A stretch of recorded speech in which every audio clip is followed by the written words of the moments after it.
नाजरीन अस्सलाम वालेकुम। IND टुडे न्यूज में आपका खैर मकदम करते हैं।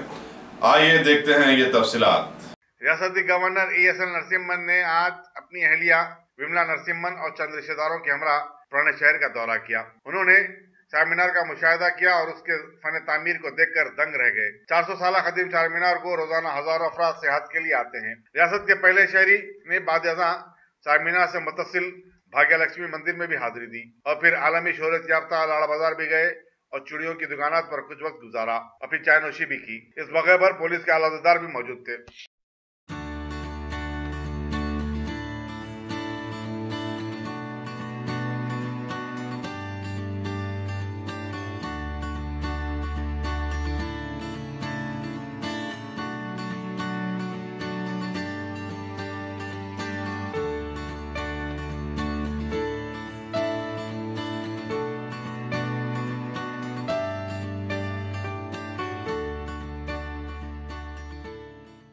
अगर आपने हमारे चैनल को सब्सक्राइब नहीं किया है तो आपको यहाँ सब्सक्राइब बटन दिख रहा है, उसे क्लिक करिए और सब्सक्राइब कीजिए और साथ ही साथ बेल आइकॉन को भी क्लिक करिएगा जिससे कि आपको ताज़ा अपडेट मिलते रहें।